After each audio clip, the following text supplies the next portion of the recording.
Moment make the beat slap.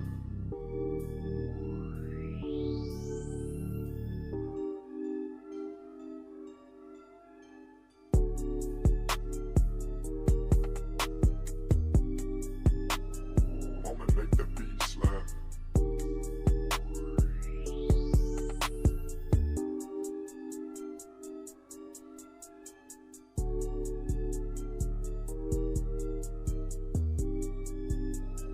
Moment make the beat slap.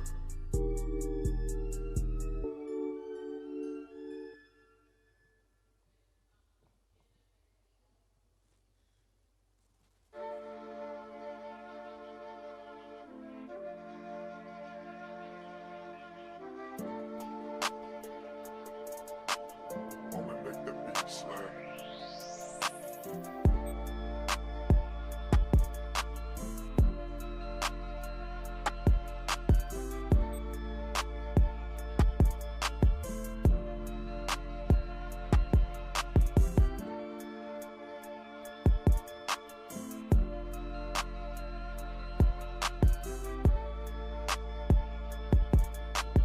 Moment make the beat slap.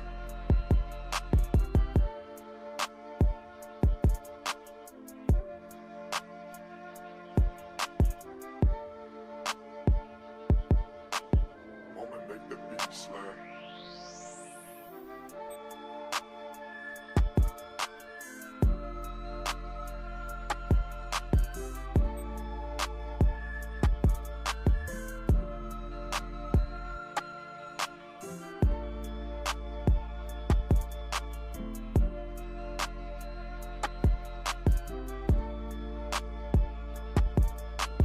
Moment make the beat slap.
beat slap.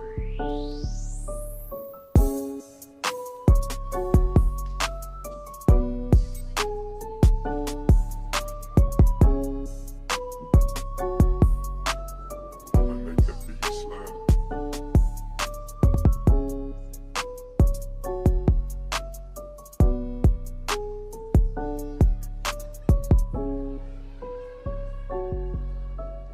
I'ma make the beat slap.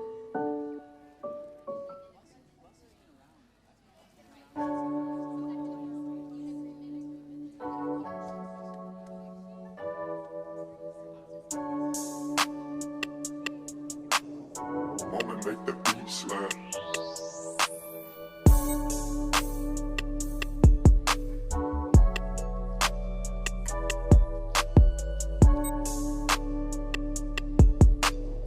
I'ma make the beat slap.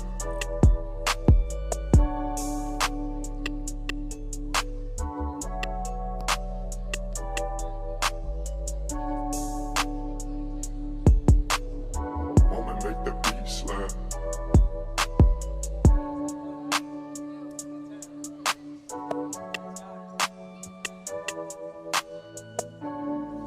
Yo, yo, yo, what's up, Exchange? How y'all doing? Come on, y'all made it. Let's just, y'all can stand up with us. Man, y'all weathered the storm, maybe like physically or figuratively. Maybe you're going through something, but just want to encourage you before we go into worship that, God has hope for you, a freedom for you, right? And so we're going to worship Him and give Him all our praise tonight. Come on, let's get up for our God. Come on, let's worship Him.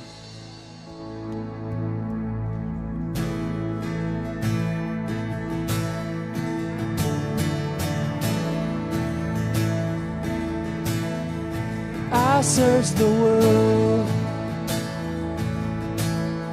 but it couldn't fill me.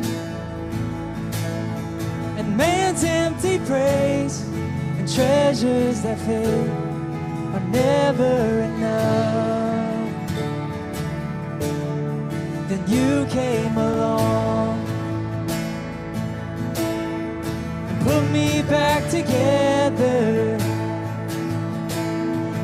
Every desire is now satisfied here in your love. Oh, there's nothing better than you.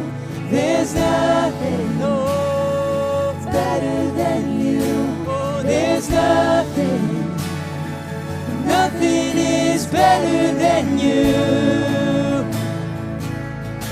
Yes, I know it's true. Come on, tell 'em. I'm not afraid to show you my weakness, my failures and flaws. Lord, you've seen them all, and you still call me friend. 'Cause the God of the mountain is the God of the valley, and there's not a place your mercy and grace won't find me again. Oh, there's nothing that's better than you. There's nothing, no, that's better than you. There's nothing, nothing is better than you.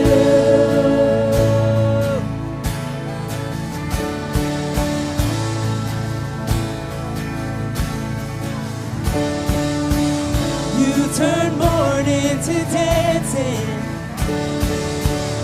You give beauty for ashes. You turn shame into glory. You're the only one who can. You turn mourning to dancing. You give beauty for ashes. You turn shame into glory. You're the only one who can. into gardens. You turn bones into armies. You turn seas into highways. You're the only one who can. You're the only one who can.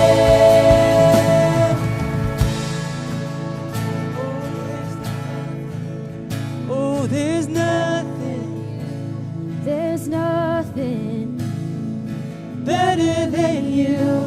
There's nothing, No. nothing is better than you. I've searched and I've found. Oh, there's nothing better than you. There's nothing that's better than you.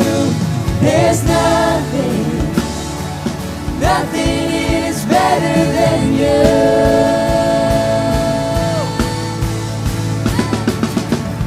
You turn graves into gardens. You turn bones into armies.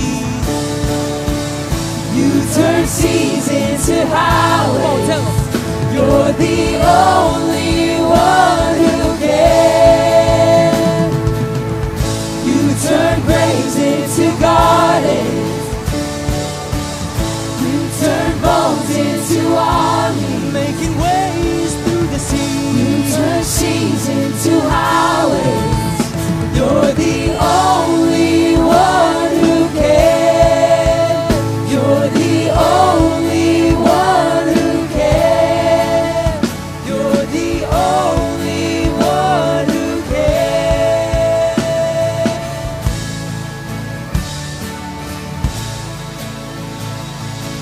Come on, let's give him a shout of praise.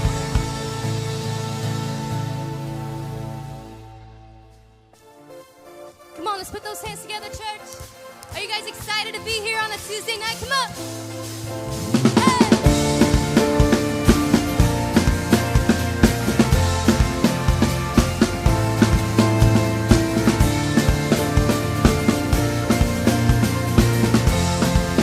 Step out of the shadows. Step out of the grave.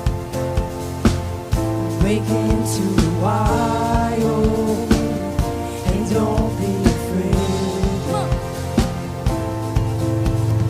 Run into wide open spaces. Graces waiting for you. Dance like the weight has been lifted. These graces. Come on, we sing with the Spirit. Where the Spirit of the Lord is, there is freedom. There is freedom. Where the Spirit of the Lord is, there is freedom.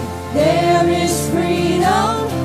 Come out of the dark, just as you are, into the fullness of His love. For the Spirit is here, let there be freedom.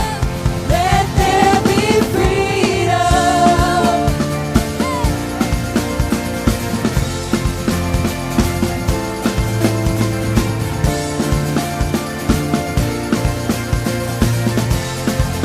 Bring all of the burdens, bring all of the scars. Come on, do you believe it? Come back to communion. Come back to the start. Run into wide open spaces. Graces waiting for you. Dance like the weight has been lifted. Graces waiting. Where the Spirit of the Lord is, there is freedom. There is freedom.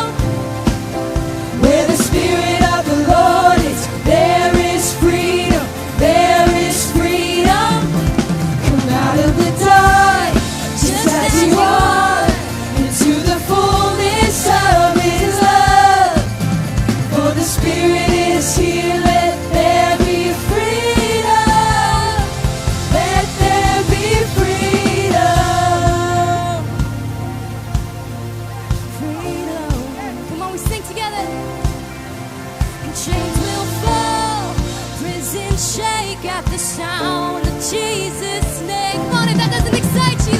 Lives made whole, hearts awake at the sound of Jesus' name.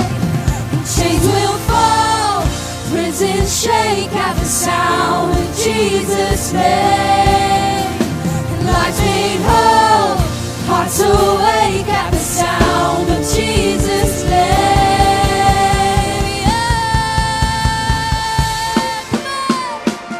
Let's give Jesus all the praise he deserves. Amen. We're free in him. Come on, let's go. Hey. Hey, 1, 2, 1. Where the Spirit of the Lord is, there is freedom, there is freedom. Where the Spirit of the Lord is, there is freedom, there is freedom. Come out of the dark, just as you are, into the fullness of His love. For the Spirit is here, let there be freedom. Let there be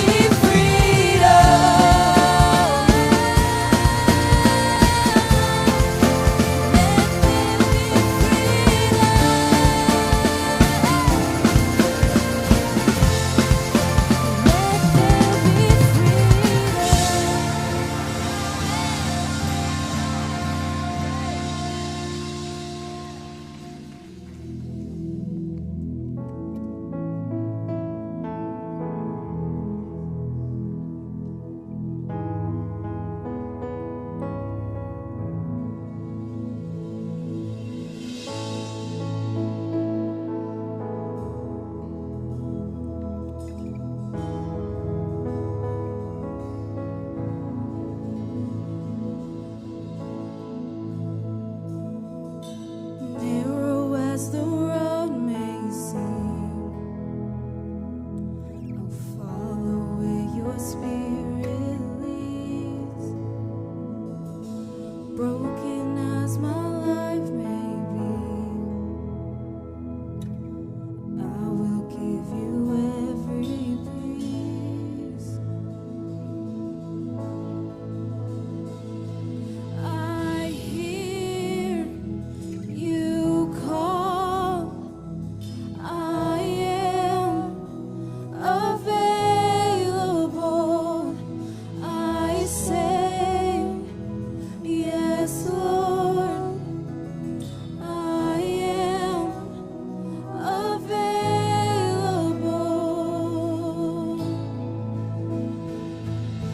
Here I am with open hands, counting on your grace again. Less of me and more of you. I just wanna see you move. I hear you call, I am available. I say, yes, Lord, I am available. I hear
a sacrifice. Use me how you want to, God. Have your throne within my heart. Come on, with one voice. I hear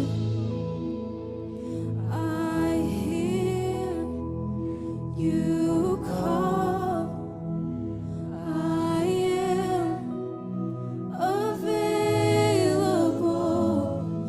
I say, yes, Lord.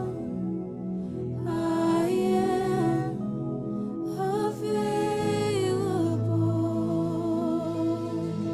God, I thank you so much for every person in this room right now. God, I pray that you start opening hearts and making us available. Make our hearts fertile ground for you to input blessings in, God, that you can input growth in, God, that we would just be able to have more freedom in you and less of this world, God. We need so much more of you and so much less of everything that's going on.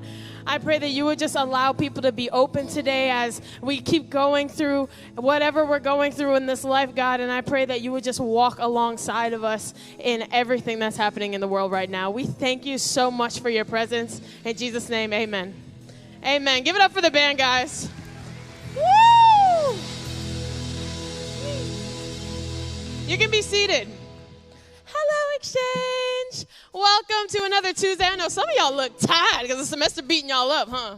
It's beating me up, too. I barely made it, but I'm glad everybody made it today. I'm Tay, if you don't know me, and we have a great service for you tonight, but I'm just here to give you a couple announcements before we get started. So the first one is that we have Celebrate Recovery starting at Lando Lakes in April. It is for people who have hurts, habits, and hang-ups. And if you need some community to just go through life with people together, because right now it's hard. It's been hard since last year. I'm sure for some of us it's been harder before that. And so this is the time to get community with people who are also going through some things and can help you through it. So it starts Thursday, April 29th at the Land O'Lakes campus. And if you have more questions, you can text CR to the number on the screen. Go ahead and take a picture real quick. Share it with all your friends and go to Celebrate Recovery together. So last week we had ice cream after service, which was awesome. But this week we have something even better, which is small groups. Where are my small group leaders at? Where are all my people who participate in small groups? Where y'all at? Yeah, it's lit in small groups. So if you don't have any friends here, you're like, how do I meet people? I don't just want to go talk to somebody. Go to small group. If you're not already in a small group, at the end of service, you can go to the back and someone can place you in one. We split up by guys and girls and by age group so you can talk to people who are most like you in life right now. So along with small groups, we have actually a lot of chances for you to serve here at the Exchange.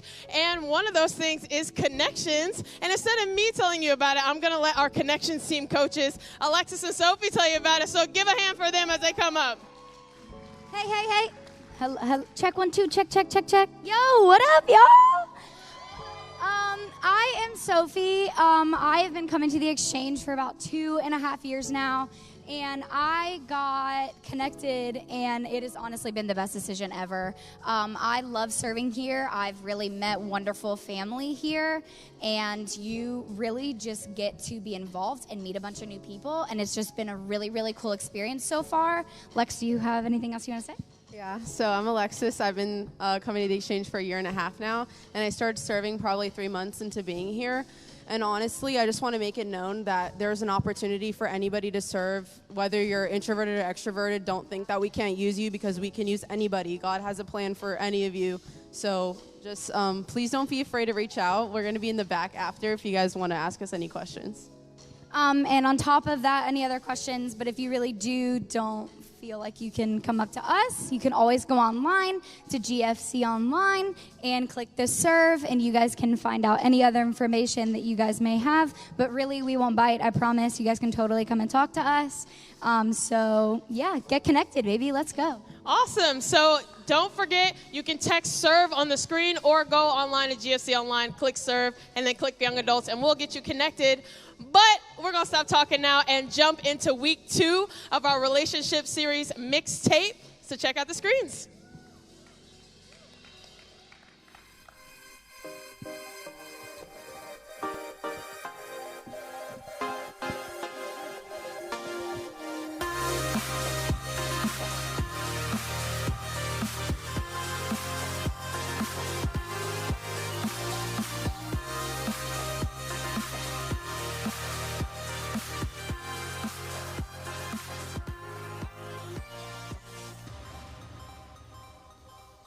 Not as fast as getting this as I thought it was. Anyway, so hello, my name is Hal Mayer. I am the pastor over the Temple Terrace campus, and I'll just be honest with you guys tonight.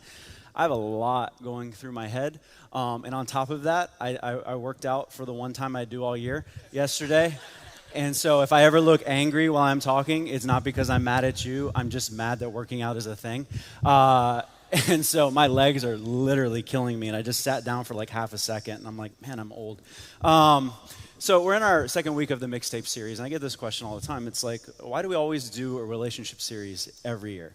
Like, do we really have to talk about this all the time? And the answer is yes, because, and one of the main reasons why is because you guys are making one of the biggest decisions of your life. It's the second most important relationship in your life next to God. And so we want to make sure you're in the right position to pick the right person. And really, we've said this before, just to be as whole as possible when you go into that marriage. Because, and this is why I need to talk to you ahead of time, is because I've learned this.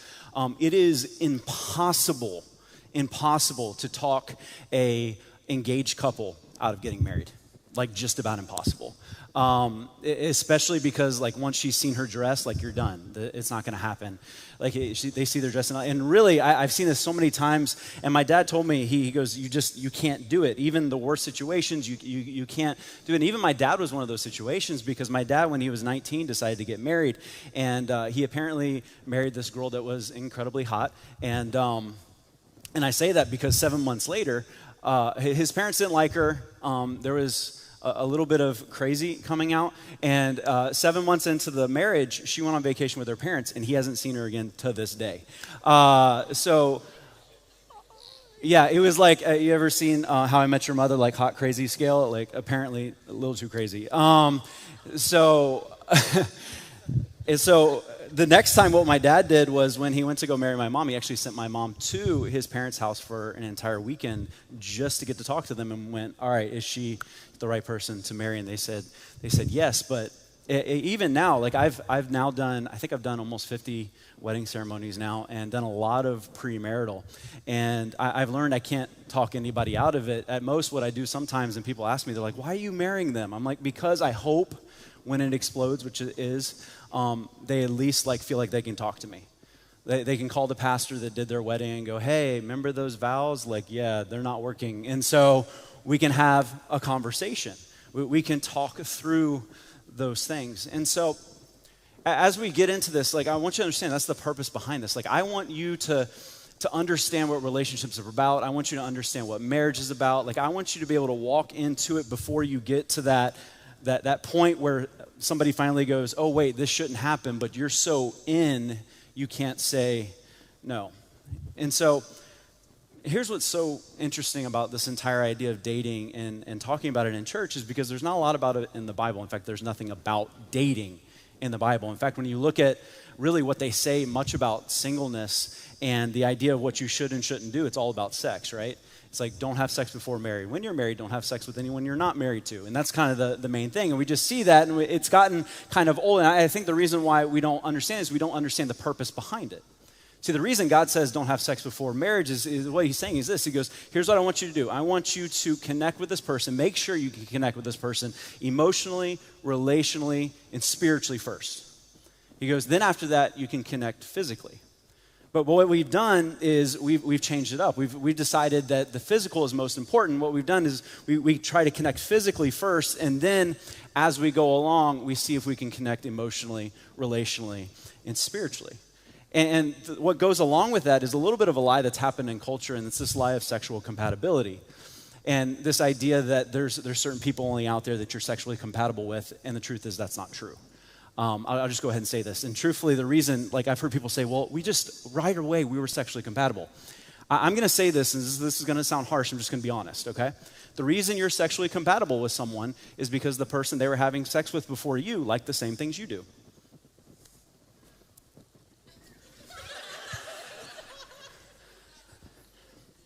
Okay? So this idea that it's the most important thing, and that's what we look at. I mean, when you look at it, what does everybody talk about? It's like, we need to make sure we're compatible there. We need to make sure, we can have that kiss. Is the chemistry there? Look, if you're attracted to them, the chemistry's there. We don't have to worry about that. But let me just take an aside real quick, and I should have said this earlier. When we talk about sex, I know this brings up all kinds of emotions. This brings up some of you remembering back in youth group when the youth pastor basically made you feel like if you had sex before marriage, then your marriage wouldn't happen, it wouldn't last, and you're a horrible person. I'm sorry that you felt that way. That is not at all true. I do want to say this. No matter where you are, no matter what your sexual past is, no matter what you've done in the past, whatever it may be, God can heal you, God can move you forward, and you can have an incredible marriage. But I do want you to understand, you have a choice in what you walk into your marriage with. And here's what's interesting.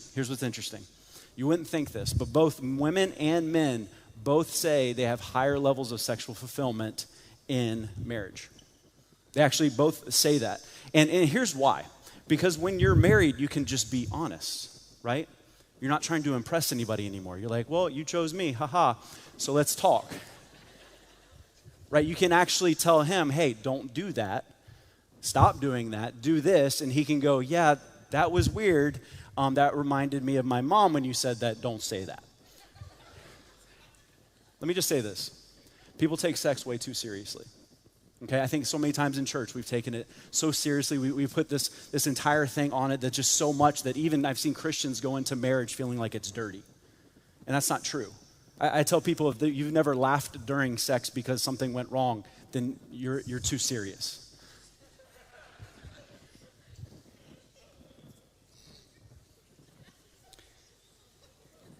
So let me get into what I'm going to actually talk about. Here's what's happened, and I got to make people laugh before we go into it because I'm going to get really serious in here. I think this is the problem that's happened, is in culture and society and in life, we turn sex into a god. We've turned sex into this god, and you're like, wait, that doesn't make sense. Why would we do that? Actually, what's crazy is when you look back in the Bible in New Testament times, they had that. In New Testament times, when you would go to worship the god Baal, you would go into the temple and you would have sex with a temple prostitute on the altar, and that's the way you would worship them. And so the idea of worshiping sex is not new at all. And the reason I say that is, just look at everything in our society. Why does every show on HBO, or even every show now, I feel like on Netflix or Amazon that they make have to have nudity in it? Like, why is it always over-sexualized? Why does the song WAP exist?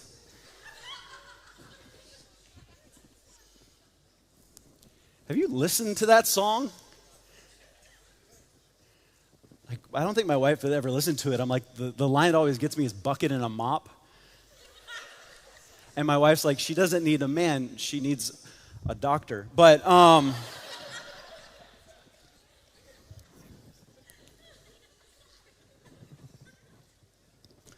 here's why, though. I want to go through 3 different points on why I believe we've made sex a god.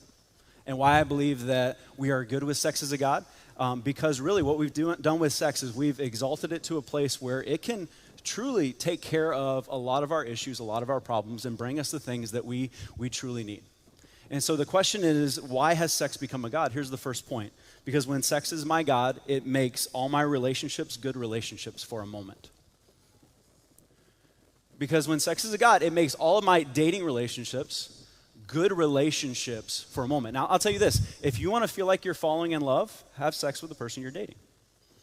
If you want to feel like you're in this amazing relationship, if you want to feel like everything's okay, have a lot of sex with the person that you're dating. And here's the problem with that.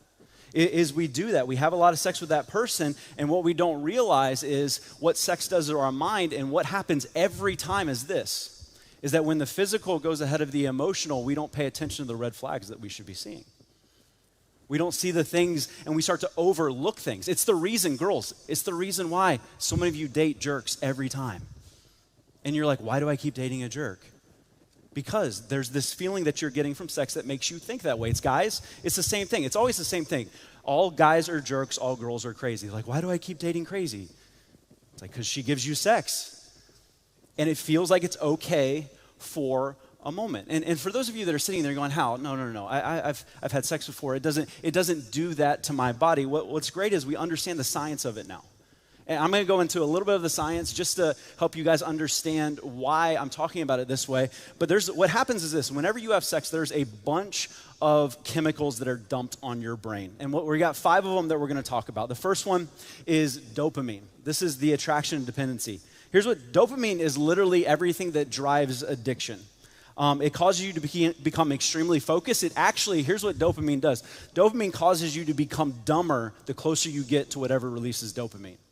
So it's kind of like that thing, you're like, man, why did I sleep with him again? Dopamine. That's what happened. It says the chemical causes each spouse to focus intensely on each other at the exclusion of everything else around them. A release of dopamine is associated with craving and dependency and addiction. So this is the same thing that comes out in addiction, but it also produces a healthy attraction between spouses. It's also the chemical associated with mate selection. So here's why I'm saying that. If a whole bunch of dopamine is going through your mind, you automatically see that person as a better mate. They've actually done these experiments in rats, which is just wrong. But what they did is normally, what do rats do? It's survival of the fittest. They want to reproduce with the best male they can find. So what they would do is they take a female rat and put the scrawniest rat in front of it, but they put dopamine in her brain, and she would go, that's the person I'm supposed to rat marry, whatever. And it actually is associated with that. So when you have dopamine on your brain, you look at that person, you're like, he could be the one, she could be the one. Here's the next one, norepinephrine. It increases memory capacity. This chemical generates exhilaration, increased energy, natural adrenaline. It also is linked to memory capacity. Here's what this drug does. It sears into your brain whatever has happened during that time. This is why so many times we can remember so much of sexual experiences but not other things. It literally, in our brains, it takes that photograph of what's going on because what's one of the biggest parts of sex? Like, our body wants to reproduce. And so norepinephrine causes our bodies to remember what caused that to happen. And it says we should do that again. See, this is also the problem that happens, though. And one of the reasons we talk about we don't want to have sex before marriage is because in marriage, what happens later on is when you start having sex sometimes is the images from the past come back up because that chemical goes on the brain. Here's the next one, testosterone. It's the hormone of sexual desire. This is the hormone that makes the guy go, yeah, I'm a man. Like that's what that is. Like it drives sexual desire. It has this well-being for both men and women. And then there's oxytocin. This is the natural tranquilizer. It lowers blood pressure. It blunts sensitivity to pain and stress. This is why everyone feels so good after sex. It's known as the cuddle hormone or the relationship hormone or the love hormone. The reason you feel quote unquote love is because of that. Like the idea of love in our brains is oxytocin being flooded into our system. And the last one is serotonin. It's a chemical that's done right after climax, bring on a feeling of calmness, satisfaction, and relief from stress. It's literally, they took serotonin and they recreated it to make Prozac. Okay? So how addictive can that be? Right? The idea behind it, I need you to understand, like it literally allows us to think we have everything in control, feel okay with everything is going on, and be okay there. And I need you to understand, there's more receptors in your brain for sex than anything else. There's more receptors in your brain for sex than anything else, and that's why it's more addictive than anything else. And actually what they say is this, it's impossible to make good decisions about the person in front of you when you've just had sex. And that's why it's so hard. And that's why you've been in situations where you break up and you end up back together. You break up, but you end up back over their house. You think it should end, but then you have sex and you're like, okay, everything's all right. I mean, it's the reason why your friends have been sitting there the whole time going, they're not good for you, but you can't see it. Is because that's being dumped on your brain over and over again. Now, clinical psychologists say the average amount of time it takes to actually get to know someone, meaning you get past all the fakeness, because we all do that in the first part. We say things like, I told my wife I work out all the time. Like, there's things like, it's just not true. And they say it takes about 9 months to actually get to know someone, But the problem is when you have sex, it makes it go much further. because you don't pay attention to what's going on. You use it as a way to get over fights. I mean, it's the reason why couples have not breakup sex. That's not the right one. That's not what I meant to say. Makeup. Thank you. Makeup sex is why that happens. And so here's what I hear all the time, though. Okay, so you're going, how? All right, this is getting dumped on my brain every time I have sex. And so here's the question I always get. So what can I do? Right? How far is too far? Like, what am I allowed to do? And I just need you to understand, that's the wrong question. Okay? Because the moment you make a line is the moment you go up to it. Like, how? But what about kissing? Or what about this? Here's what I want you to understand. Every part of, from kissing to oral sex to sex, releases some of that. Okay? It releases some of that. And so, and that's why when I hear of people, they're like, I'm not sure if we're going out yet. I'm like, have you made out yet? They're like, yes. I'm like, because I literally heard a girl say, yeah, he told me that he cheated on all of his past girlfriends, but then when we were making out, he kind of bit my lip, and I was like, I'll give it a chance.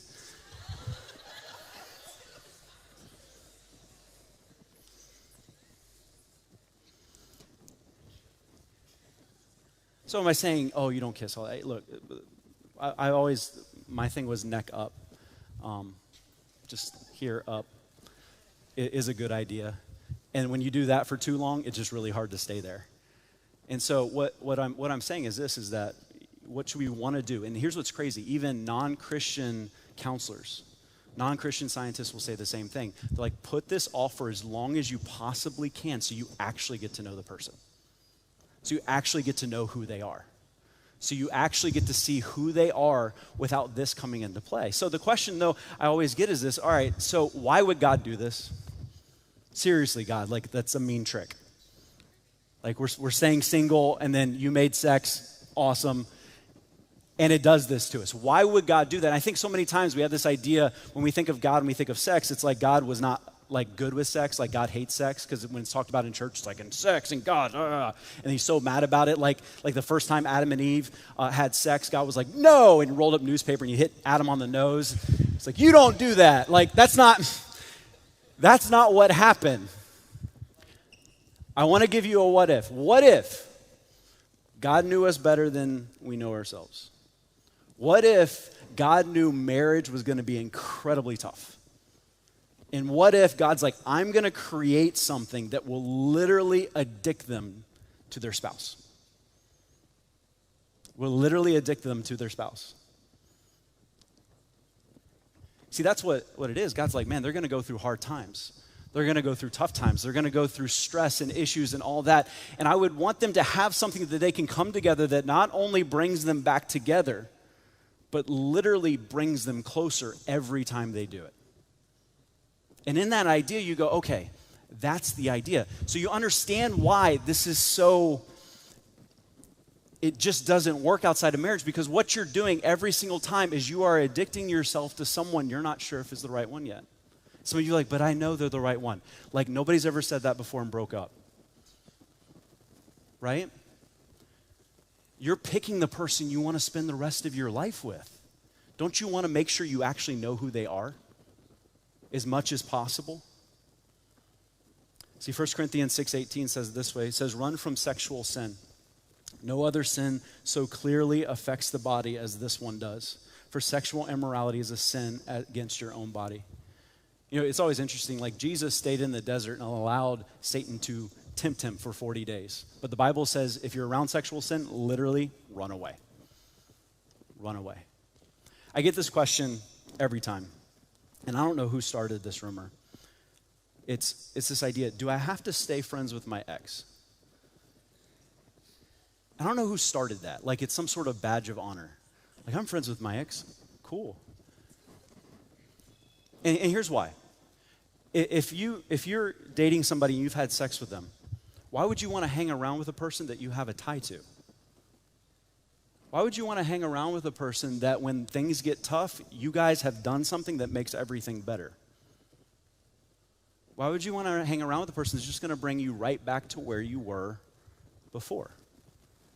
See, when we put sex in front of everything, not only do we pick the wrong person many times, is we don't even know what we're walking into in marriage. Here's the second thing. When sex is my God, I have access to the most addictive drug in the world.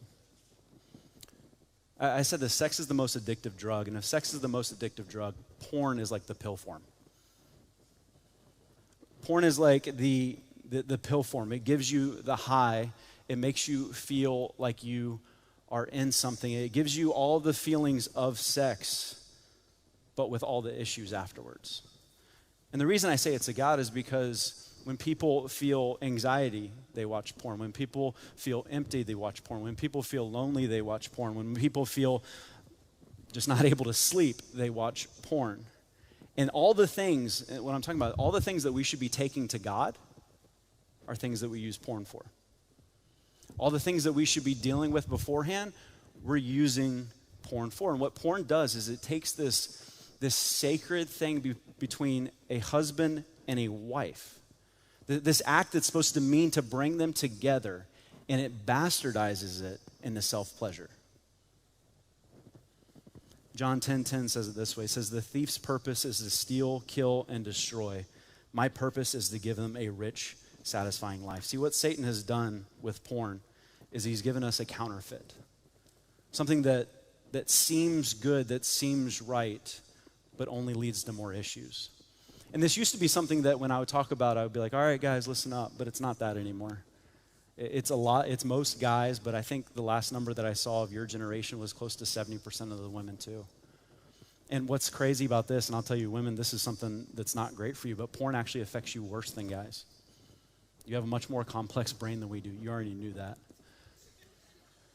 But they're actually finding that the consequences of porn in a woman's brain is worse than the consequences of porn in a man's brain. And here's why porn is so addictive. I want to kind of explain this to you. It's called a supernormal stimulus. And here's why. There's endless novelty. If you started watching porn right now, you could watch for the rest of your life and not run out of videos, not run out of porn stars. And see, the problem with that is the moment that you're done, you have somebody else to look at. You can go from one person to the next. And also, it's a violation of expectations. You're like, why is that a good thing? You don't know what they're going to look like. You don't know what's going to happen. Just the idea of searching and seeking. Here's what's crazy. When you're just searching and seeking, you get a dopamine rush. And on top of that, the anticipation, the shock, and surprise, and even anxiety is there. Here's what's so dangerous about porn. You literally have the ability to control your dopamine levels through the click of a mouse. So the moment that your dopamine goes down, you just click on the next video. The moment it goes down, you click on the next video. And porn doesn't have limits like other drugs do. Like if you're addicted to food, you can only eat so much. If you're addicted to meth or something else, you can only take so much or you'll overdose. Porn is limitless, and on top of it, no one knows that you're doing it. And so it's so easy to do. And what I hear so many times is that, well, how do I know that I'm addicted to porn? I need you to understand this. Porn is not like other things. The addiction is actually like a spectrum. Here's what I mean by that. No matter how much you watch it, it's affecting you. It's affecting you. And what it does, it actually activates the same nerve cells as meth, cocaine, and heroin, but it also activates the other side of the brain that's all about reproduction. So it becomes the most addictive drug that you can have. And here's what's interesting. For people that say, oh, I don't watch it that much. The protein in your brain that basically makes something a habit in your brain. It's called delta phos-B. And it works in your brain. When you watch porn, it stays active in your brain, creating that habit pathway for 8 weeks. So let's say you watch porn every 8 weeks, which is about 6 or 7 times a year. You would have spent your entire year with delta phos-B, the protein in there, literally creating a habit in your brain. And I want you to understand that because I want you to understand there's no amount of porn that is okay. And what they're finding out now, more and more, that the symptoms of porn are way worse than what people thought before. In fact, here's why they know they're serious symptoms is because the moment people stop using porn, they go away. Of course, there's ED in men and then desensitivity in women. There's what's called anorgasmia, the inability to have an orgasm, brain fog, and concentration problems. Here's why. When your brain is so stimulated by porn, when it actually gets away from it, it's tired, it doesn't know what to do, and you're not able to think. There's lack of motivation, there's social anxiety, depression, emotional numbness, declining interest in real partners, an escalation to porn that doesn't even match original taste or sexual orientation. Now, please hear me on this. I'm not saying that homosexuality is caused by porn. That's not what I'm saying at all. What I'm saying is porn is so powerful, it can actually lead you down a path to watch a different orientation. See, I need you to understand this. And to the point, here's what porn actually does.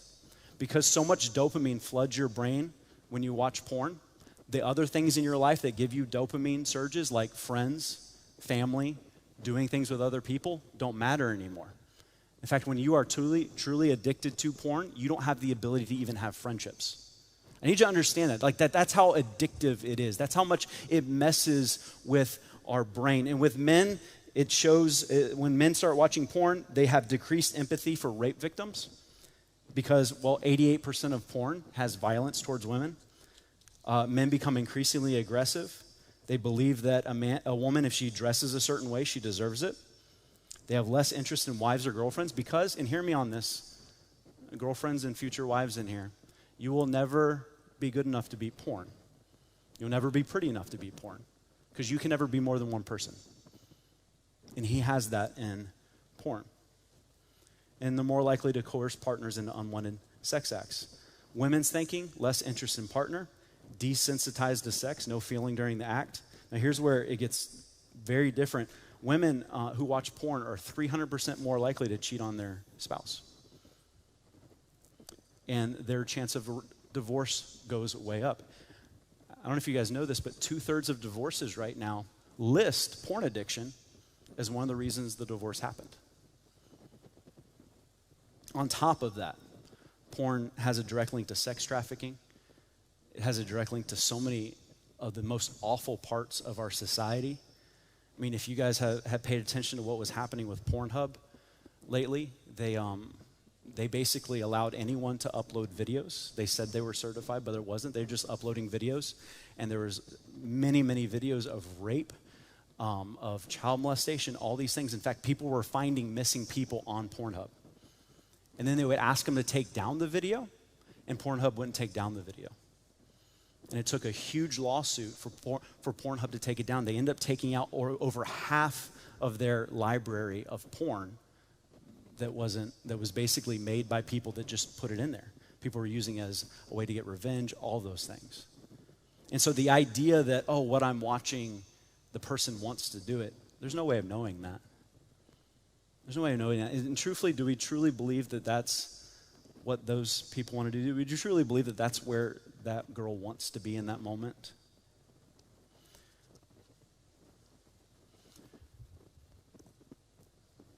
If you are dealing with porn, which is, let me just say it this way, everyone's dealing with porn in some way.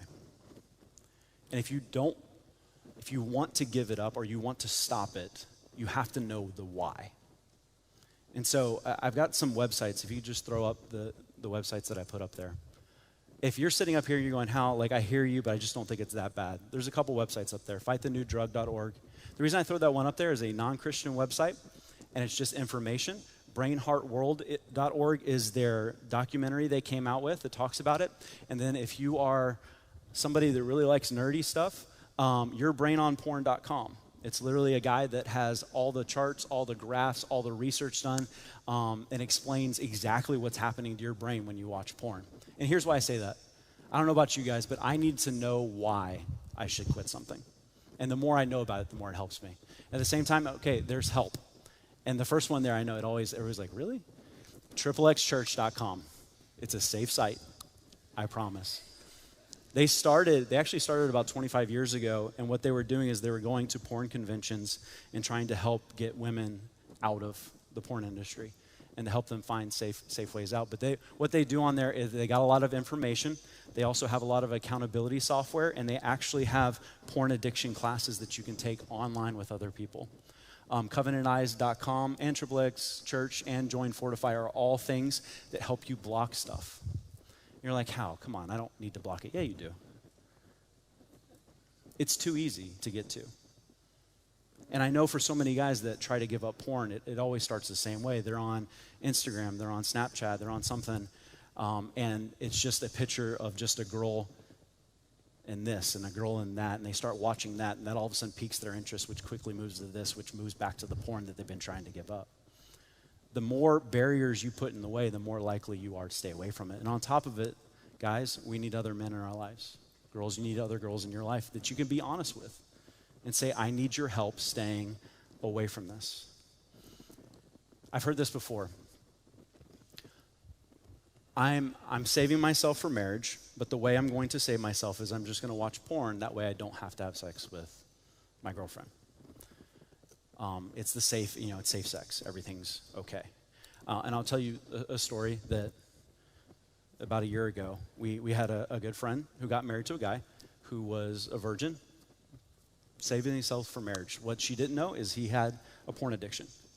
And they got married, and because his porn addiction was so bad, he was unable to complete through penetration.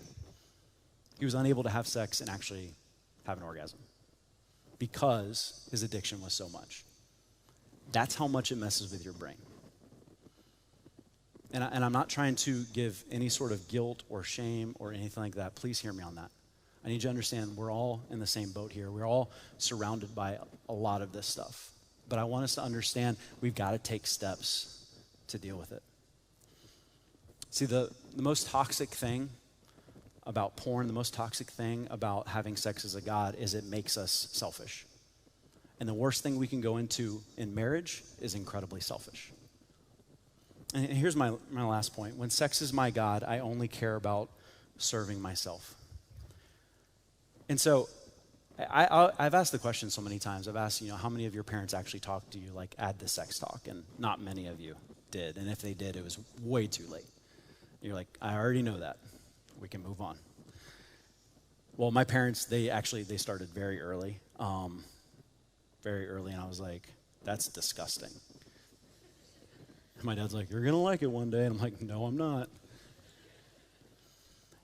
And what's crazy now is I just had my first conversation this past year with my son, who's 7. You're like, 7? Well, the average age you see porn for the first time is 8. And a kid's response to porn is shame, guilt, but also wondering what it is. So they tend to keep it secret and look at it continually. So I had to have the first conversation of, hey, if you see these things, don't look at it. I'm saying that for one, to help you understand, but also you're going to be parents one day. And so one of the talks that my guess is if your dad never or mom never had the sex talk with you, they definitely never had this talk. And it's probably the most awkward conversation to have, and something that I haven't even talked about from stage before. And it was when my dad wanted to have this talk with me, we were actually on vacation, and we went onto the beach, and it was totally dark. So there we go. And we had to talk about, and you're like, he's going to say this. We had to talk about masturbation. And I don't know why that's so awkward to talk about. Like, we're literally, I was just talking about sex and all kinds of stuff, and like masturbation is just one of those things. And here's why I'm talking about it. I get the question every time we have this talk. I get the question. It comes up all the time. And so many of you never had the conversation, so you don't know any, like, how should we look at this? And you've heard some pastors say, hey, that's awful, I can't believe you do that. Then I've heard other pastors say, well, that's God's way of just helping you out. My friend Ryan actually had a book that his Jehovah's Witness grandmother gave him that said, Jesus in Your Changing Body. And the 3rd chapter was, when you touch yourself, Jesus cries.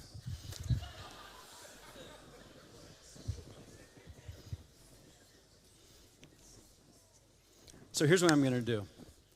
I'm going to give you questions to ask yourself instead of telling you. Because this is what my dad told me. He didn't say, hey, I'm not telling you not to, but here's what I want you to understand. I don't want it, and he literally said these words. He goes, I don't want it to become your God. So is masturbation something you go to when you feel down? Is it your go-to when you're bored? Is it your go-to when you're anxious? Is it your go-to when things go bad? Has it become a necessity? Has it been something that you spend the day looking forward to? And here's why I want to say that. If you're addicted to masturbation before marriage, you'll be addicted to masturbation in marriage. There's this thought that all of a sudden when you have, everybody's like, oh, when I get married, everything's going to be perfect. No, then you realize that having sex requires you to actually have a relationship with someone. which is harder than masturbation. And I've had countless guys and countless conversations with guys about the fact that they no longer have sex because they're like, I just don't want to deal with it. I'll just take care of it myself. And one of the bigger issues with that is I even have guys that have, because of their past, because they've gotten into porn, they don't have the ability to be truly aroused with their wife, and so they go back to the highlight reel of what they have thought of before and what's happened before. And so the reason I say this is because many times in marriage, and I've seen this happen so many times, because we're so used to sex being a selfish thing, even when we have sex, we're selfish because we're not even thinking about the person in front of us. And there's many guys I know that will think about the persons they've been with before while they're having sex with their wife. Basically, they're just using their wife to masturbate. And I know that sounds like really straightforward, and that's why I have the lights down. I can't see any of your faces. But I want you to understand this idea of sex. I want you to understand how powerful it is. I want you to understand that when we just go after it, it just leads to things that go the wrong way. And here's the other side. When we use sex as our God, that means we take God out of our life. Ecclesiastes 4:12 says it this way. It says, though one may be overpowered, two can defend themselves. A cord of 3 strands is not easily broken. In some of the weddings that I've done, we've used this verse, and we've used it along with something called a unity cross. You've probably seen unity sand and unity candle. Unity cross is the newest one. And basically what it is, it's a cross, and it's got 3 cords on it. And it's got 1 cord that represents the husband, it's got 1 cord that represents the wife, and it's got 1 cord that represents God. And the idea is that you are braiding them together because that's the way you do marriage. If your relationship becomes about sex, if your life becomes just about sex, and sex becomes your God, that means that God isn't. It means that your marriage will not last. It means the one part of the strand of the cord that actually has the power to save your marriage, to keep it together, and to turn it into something amazing isn't there. See, God totally changes what's possible in marriage because he created it. So he's the one that has to be the center of it. And anytime we take anything else and we put it at the center of that relationship, it always falls apart. Let's pray. God, I thank you so much for who you are. God, I thank you that we have the opportunity to talk about tough stuff. God, I pray right now for anyone that is feeling guilt or shame. God, I pray that you would remove that from their heart right now. God, I don't want anyone to feel that. I do hope there is a conviction and a knowing that there's a better way. And God, I pray for those that are just in the wrong place right now. God, I pray that they'd ask the hard questions. Pray that they be honest with each other. Pray that they take steps forward. God, I pray for those that are stuck in a cycle of just bad relationships. God, I pray they reevaluate the way that they date. God, I thank you that you've given us a plan for this. God, I thank you that you are the one that's in the middle of our marriages, helping them work. God, we thank you for that, and in Jesus' name I pray. Amen.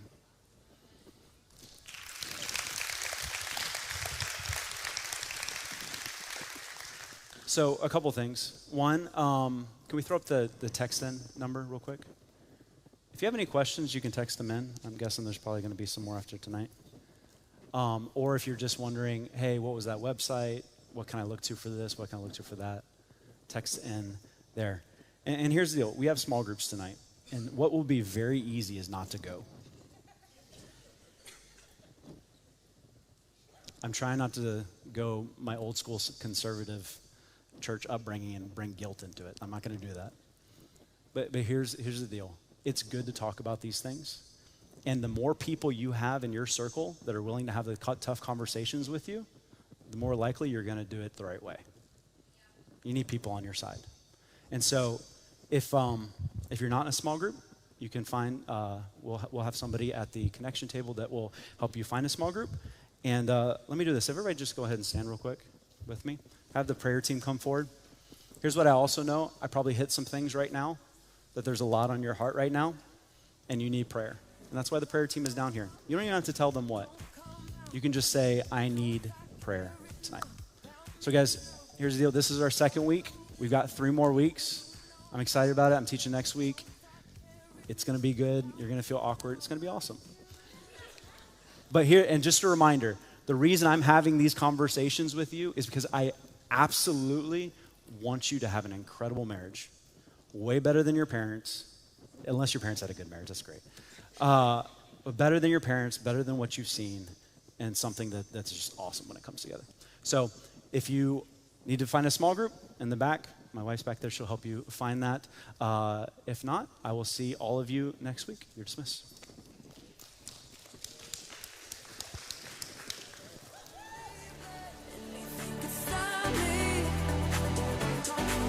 Don't show up, don't come out, don't start caring about me now. Walk away, you know how. Don't start caring about me now.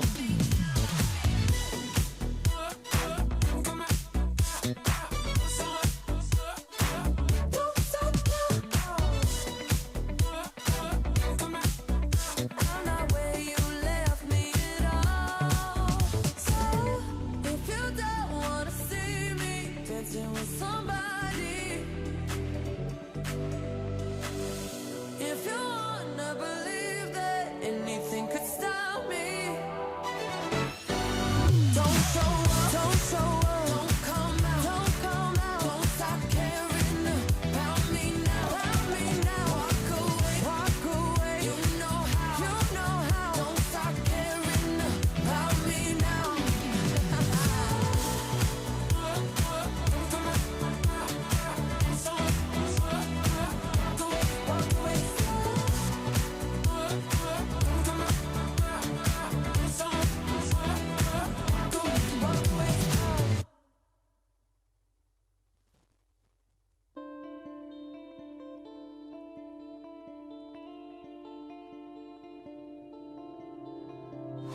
You can smile under the sun, but are you having any fun? Afraid you might never become just as good as everyone. Every feeling will get old, you know that's how it's supposed to go. And all you wanna do is run, but do you know what you're learning from? When there hurts too much and you've had enough, carry on. And the sky turns dark, don't know who you are, carry on. When life takes a turn, get down in the dirt, just open your eyes, it could be worse. When there hurts too much and you've had enough, carry on.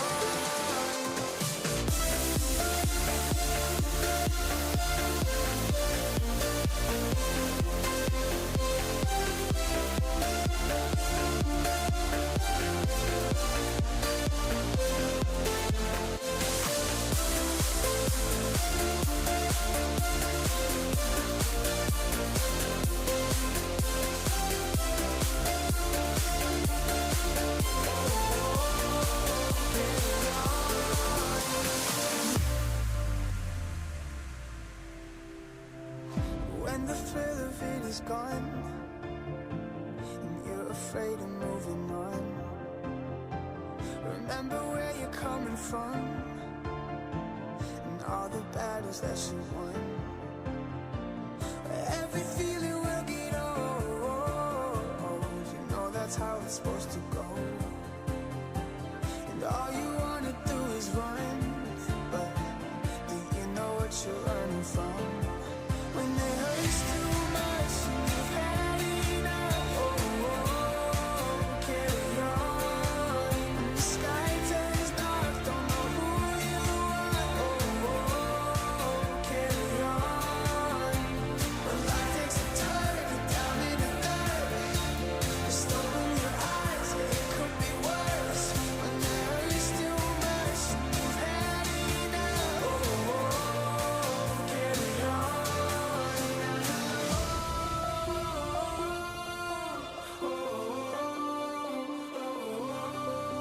matter